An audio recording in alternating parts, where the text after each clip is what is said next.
What's up, everybody? It's Julian. Today I'm going to be showing you how to do Eurodance in style of Marlon Hoffstadt, Part-Time Killer. You guys have been requesting this one. You can get this full template, all the samples, the MIDI, the presets, all of the chains for Ableton are available at the top of the description on my website. It's a great way to take your tracks to the next level today as soon as you download this, so definitely grab that and let's dive in. Alright, we're at 160 BPM, and the first thing we have here is some kick signs.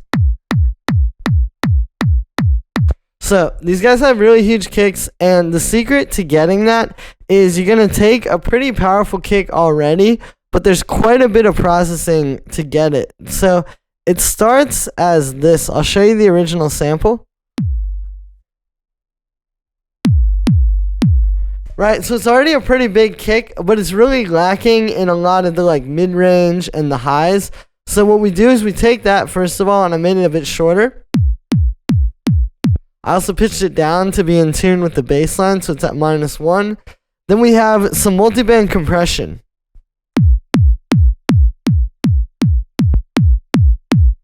You can hear it just brings out the low end and the mid-range and kind of helps it. There's still a lot of punch because, as you can see, I brought up the attack on here. So the attack just makes sure that it gets out of the way of the hit at the start of the kick. But then it takes the middle and the bass section and kind of just brings it to a flatter level. And then I cut a little bit of low end out of this. Then I added this layer,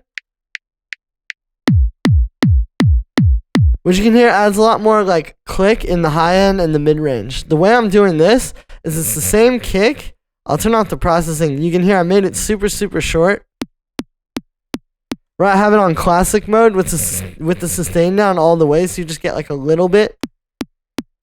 High passed it into a distortion, so that it's just distorting the high end, and then I added an EQ at the end to just focus it where I wanted it to be. Just a bit more punch in the mids. We have one more layer like this, which is just kind of behaving slightly different. So again, it's that same really short kick. High pass that to just be the click. Saturator, which is like this. And then just high passing that to just be the click. All three of those together sounds like this. And then, very important, I added this overdrive send. So you hear how it adds that mid-range that you really hear in a lot of these tracks? So the way we're doing that is it's on the send, and the overdrive is 100% wet, and it's just focused in the mids. Right, it's essentially another layer, just layered with that. And that's the kick. Then we got the bass line.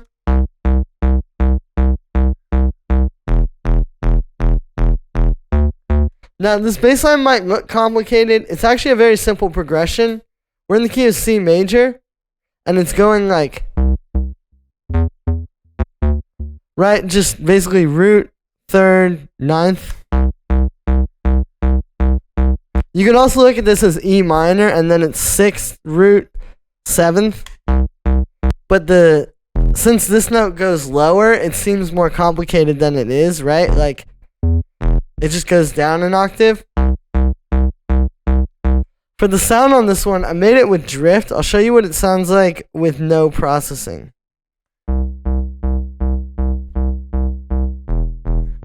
So we have this sine wave. I'll call it a triangle wave basically, with just a little bit more harmonics, and a square wave together. Now with drift, it's additive synthesis. So they're coming together to create this one waveform.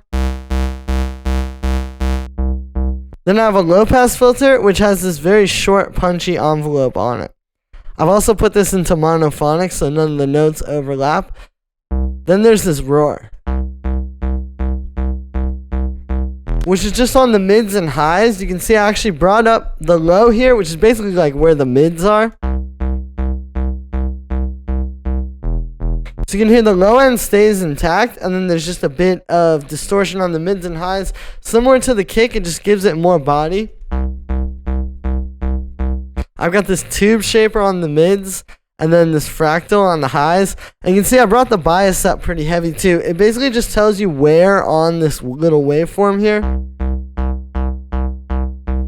You are, and you can use it like that to get a very cool kind of like different sounds out of this. The dry wet's only at 29%, so there's not even that much of it. Like if I turn it all the way up, right, it just kind of gets rid of the low end, so I just brought it in a bit. There's a bit of a subcut just to focus this, and it allows you to turn it up a bit more without it weighing the mix down. And then finally we have this. As you can hear, the notes kind of ring out a little bit. There's a little bit of release, which sounds good, but it would get in the way of the kick, like if I play them together. So what I've done here is I have a utility, and then on the gain, aka the volume, I have this shaper here, right? This is inside of Ableton. We've just shaped it like this so it gets out of the way of the kick. And then on the bass hit, it's full, and then it goes down at the end. The key to this, so you're going to map it to the gain, and then you want to make sure, you see how I have the offset down quite a bit? Because by default, it's going to be very loud. Right, see, it brings it way up and it's clipping. You just have to use that offset to get it right. Then we got the piano.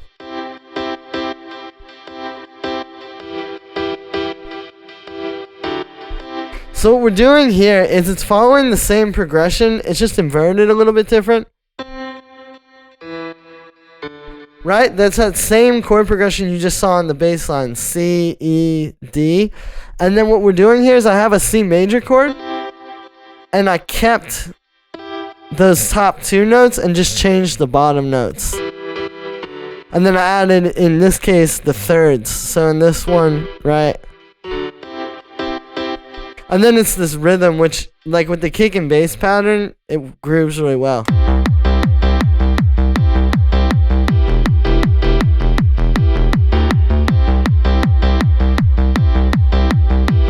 And having these notes stay and like drone like that while the chords change, it creates a really emotional thing here.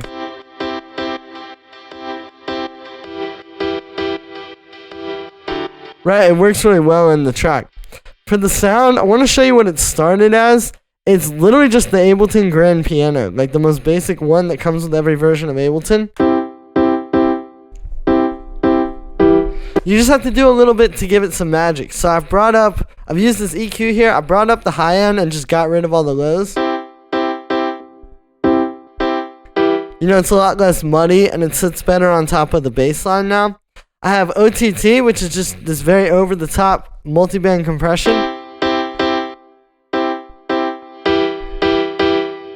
You can hear it gives it the last bit of brightness, and since it's compressing it a little bit, you can hear it brings out the tail of the piano and gives it a really nice, like, hyper piano kind of sound, which works really well for this Eurodance stuff. We have some delay and reverb, and then I have the shaper with the utility, like you saw on the bass line, but this one's shaped a little bit differently.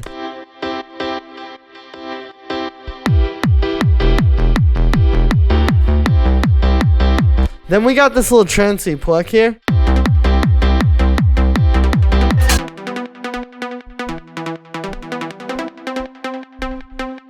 So what this is doing is I kind of started it with this very simple melody where it's just,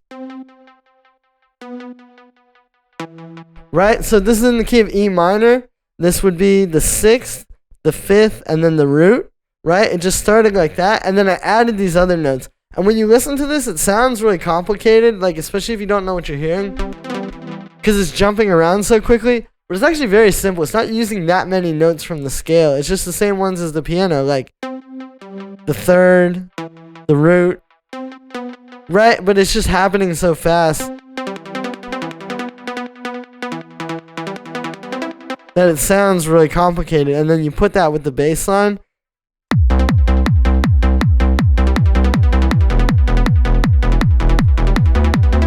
And it seems complicated, but it's actually very simple. It just fits really well with the bass. So for the sound on this one, it's not too crazy inside of the synth, but there's just a bit of effects processing. I'll show you without any effects first. So yeah, it's a really basic saw pluck. We got a saw wave, a low pass filter with this envelope on it that's just really short and punchy. some classic unison. Then this OTT, which you can hear just really brings out the mids and highs. And makes it really nice and juicy. We have a bit of delay. Some reverb. And then the utility shaper.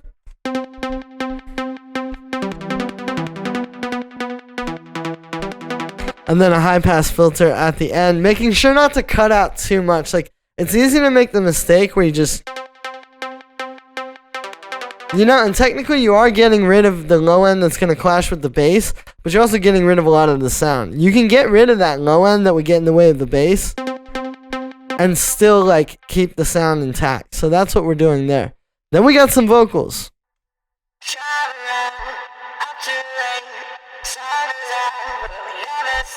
So yeah, these are the kind of vocals you hear in a lot of these tracks. This was basically a vocal I had done over like a whole different song.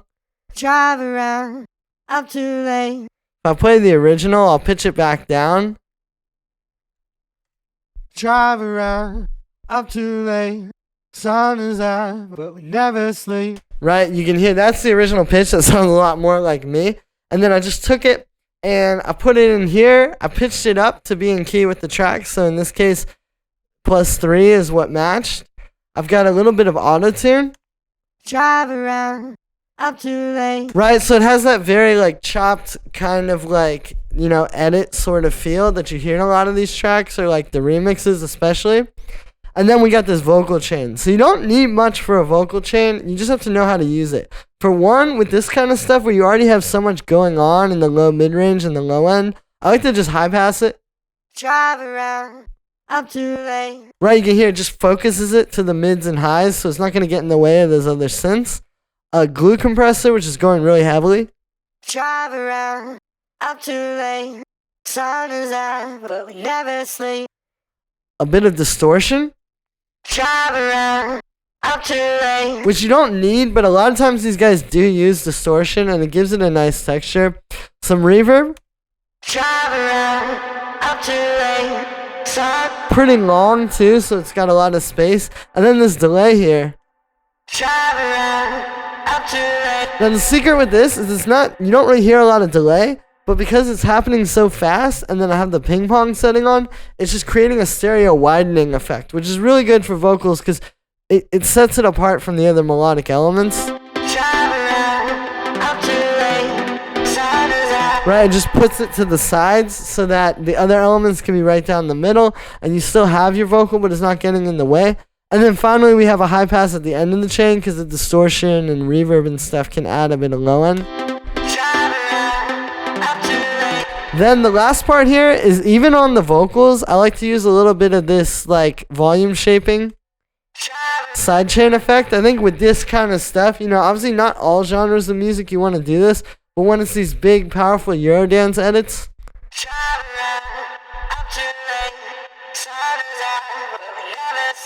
you know, it just helps it fit into the track a bit better.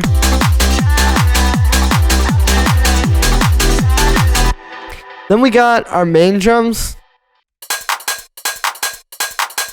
Pretty simple, but there's a bit of magic happening with this hi-hat. So what we're doing is it's this, like this 909 hi-hat, which you can hear is pretty punchy, but then I brought the sustain down a tiny bit, so you can literally see it in the amplitude envelope. You just have a bit more punch at the start here because that start is just going to be so much more punchy, and then you still have the body of the sound, like we're not just completely getting rid of it, but it's slightly quieter, so you just have more punch. This is what a lot of people try to do with compression and transient shapers and stuff, but you don't really need to do that. You can just do this. And it allows you to turn it up louder in the mix. Like if I get rid of that, right, all of a sudden it's too loud, you want to turn it down. But then like this, you can get a lot more punch out of it. We have a pretty short clap. I think like the shorter claps work better with this groove. Like if you hear it with the kick, you know, you don't want like a big long clap with a ton of tail. We have this little shaker that I made,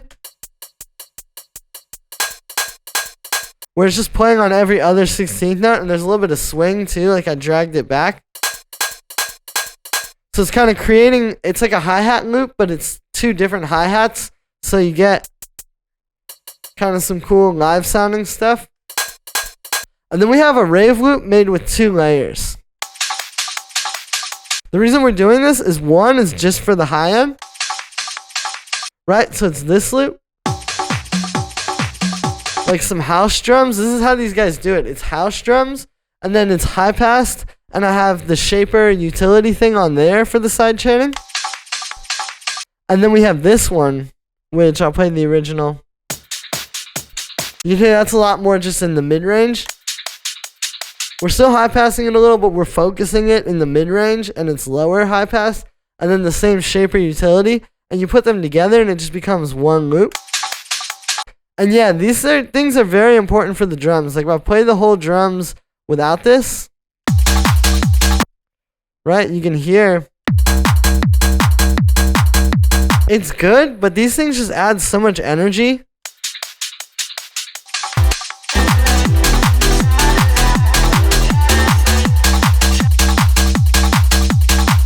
It does a lot for the track, so you need these kind of loops. It's a big part of this sound.